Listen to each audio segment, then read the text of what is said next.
Hey guys, Summer here, and welcome back to another White Source deck profile. And today, I'm finally bringing you guys my English Nisekoi deck profile. So let's get this started. Now, before I start with the deck profile, you know that I might upload another video discussing about the potential hits for the upcoming English ban list. So yeah, let's start with the climaxes. I'm running 4 gates and 4 wins. This is pretty much self-explanatory. Level 1 combo, your own level 1 combo runnable, and the wins for the many standbys that are running rapid in English currently. Now move on to the level 0s. I'm running 3 of these Shitoge instead of the 4. This is obviously the nerfed version of the Kagura runner Suicider now, but this is the first of its kind and it is still a decent card. You can potentially use it on your next turn if your opponent doesn't kill it, or can kill any pesky level 0s that they want. Also, you can have the option not to kill any level 0s by suiciding it, so you can potentially have a reverse on your level 1 combo. Now, make sure to check out my previous Nisekoi deck profile, because obviously the reason why I made this is because there's major changes in the deck, and over there I explained why I run certain cards, and I'm going to do the same as well. Make sure to compare the cards and see what changed and what not. I'm running 3 of these Shitoken and Yukitas. This is still a fantastic level 0, mainly because it's a 3-5 wall and it's a hand-on core, right? So potentially you can still use it on your next turn, and having a 3-5 wall is still pretty good. And how you get the 3-5 wall is just control one or less other character, and it becomes 3-5 and hand on core. I'm running 3 other brainstorms. The top 2 search brainstorm, the only runnable we have. New Nisekoi set win, please. Pretty much self-explanatory. Also, this additional effect I actually use quite often, honestly. It's the first effect. When this card attacks upon 1k, the 1k can make quite a difference.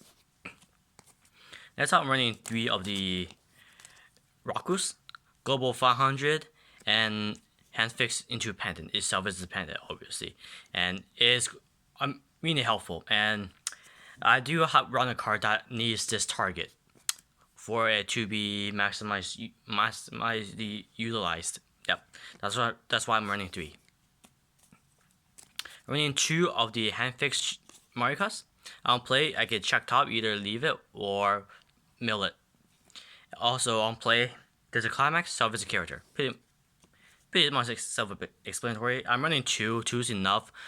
These 2 mana fine, especially the text I'm running. I'm running 1 of these Chitoges.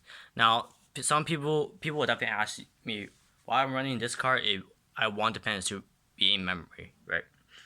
This is memory compression. Well, at level 3, it doesn't really matter if you're trying to finish them, right? So this card is going to come in handy against certain pesky matchups in the English that I'm forced to side on. And when I'm forced to side, this card helps me a lot in order to stick soul damage onto them. And there are a lot of matchups that I wanted to side. That's why side attack them, which is why this card comes in handy, especially at level 3, because I mainly want to side them on level 3 because I don't want to get burned on their turn as well, right? So if you don't know what this card does, is front 500. Also, you can use this as many times as you want. You can send a Pawn's Pendant from memory to waiting room. You choose a character, pump 1k and 1 soul. The spammable brainstorm.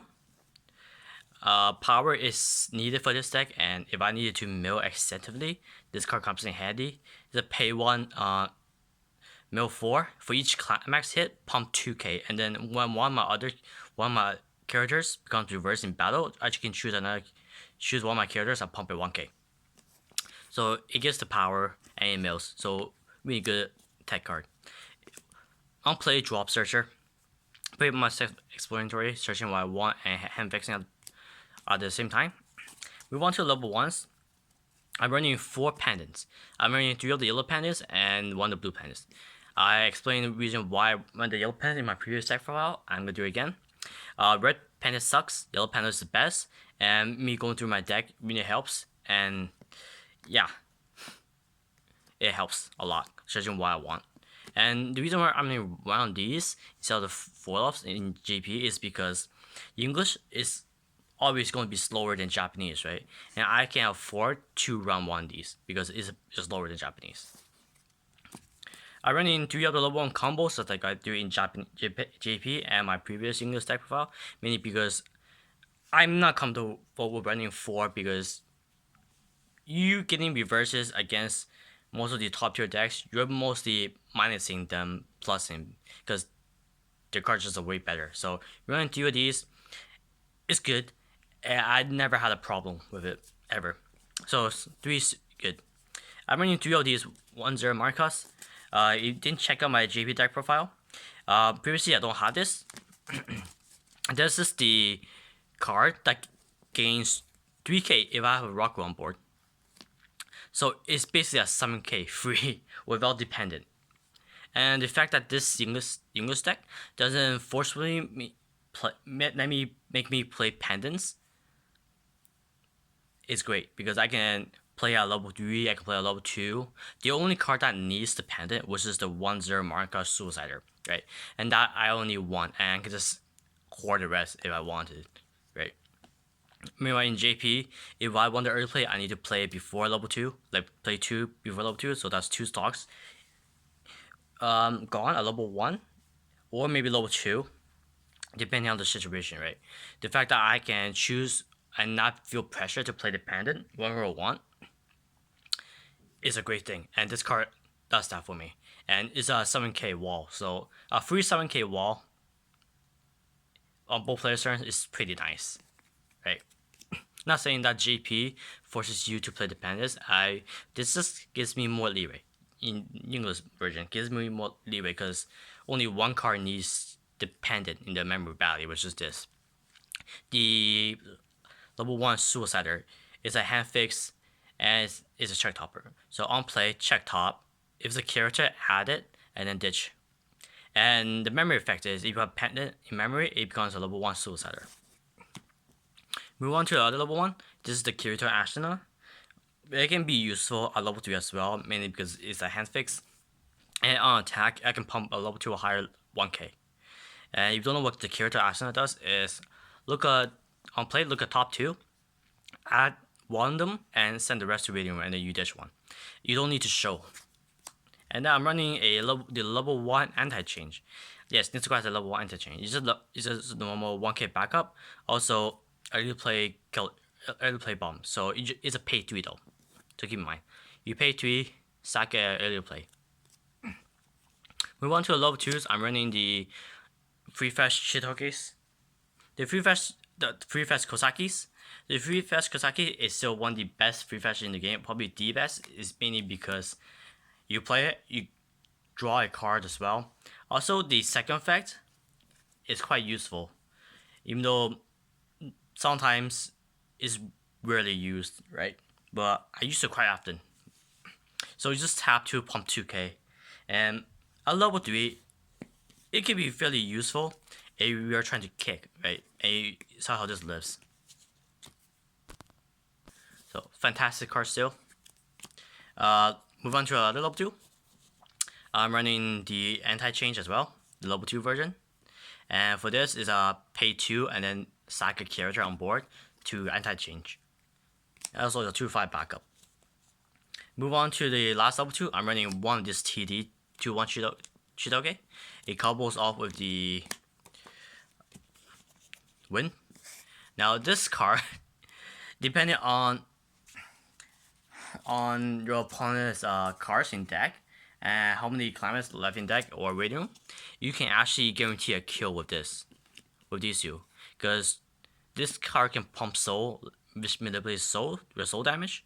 And this card, when this card attacks, if I have the combo, I can pay 2, bounce back 2 characters my opponent controls, and potentially I can get guaranteed lethal with this, depending on the deck state and how many climax radium. It's very situational. I had it happen like twice, where they have 10 cards left in deck. One of them is a climax. I just swing for 4-3-3-3. Right? They cancel one of them. They're gonna take the they're going to take the refresh damage and die, in a sense, right? I can pretty much guarantee the kill if that ever happens, which is really rare. The second effect is the Encore ability, which you don't really care about. Move on to my level 3s. Running your only good finisher, which is the unplay check top, burn 1, Marikas. And 2 of the unplay healers, also I can pay 1 rest 2. Gains the ability, when I reverse, I can kick the reverse character to their deck. So it can guarantee 1 extra damage, and you can use this to finish up your opponents if they're 3-6 and the state is right. Like, game state is right? And finally, I'm running this card, the 3-2 Raku. Now, these two, now it's time for me to explain why I'm running these two now, more extensively. Now, before I get to the explaining, I'm going to tell you guys what this card does. So on play, it's a global 1 soul. So all your characters get 1 soul on play. Plus this, there are many matchups like Fate, AOT, or matchups that force you to side, right? Or you can't deal damage at all, like I think Goblin's there, global minus soul. This card pumps the soul, and this card pumps the soul. So these two cards help me manipulate soul damage with this deck, and that's which allows me to side and avoid the unreverse burns from them and able to deal damage. And depending on the matchup, I guarantee myself at least 3 pendants in memory with this. So with this, I can just pump each of my characters 1 soul on top of global 1 soul and climax. They're all gonna have 5 soul, mainly because I'm gonna be playing these at level 3 and on top of the burn 1s, right? So they're mainly gonna be swinging for 2s if I have everything set up, which I usually do because I know what to do in those type of matchups, since I'm pretty much quite experienced with it. So yeah, these 2 cards is really helpful, and you can do some unique plays with this card alone, because if you need to play out stock and you also need to search a certain card, you can honestly send a yellow pendant to waiting room and play this to salvage it back, so you can play out stock and search whatever you want and have the pendant back in memory. Obviously, certain situations calls for these type of effects, but these certain situations happens quite often now, that having these 2 cards is extremely helpful against certain matchups like Kaguya, Fate, AOT, any of those decks that can burn 1 on both players' turn on reverse. That allows me to side basically, right? And the fact these are on play burn 1s, it gives me more leeway on where I want to pump my soul. Now, I'm gonna be completely honest and tell you guys that English Nisekoi is better than JP Nisekoi because I have more leeway in my deck builds now, and it's English. I can put much more answers into it as well, right? More tech cards in it. Well, JP doesn't have much room, but it does have room, but it doesn't have much room. So I feel like English Nisekoi is currently better than JP Nisekoi. That's what I think. Now while I update this deck, obviously, when the bandits comes, yeah, I probably will. But if there's nothing major, I won't make a deck profile of it. And yeah, that's gonna be it. I will see you guys after when the bandits comes out for English. I'll probably make a video of it talking about it. But until then, I'll see you guys.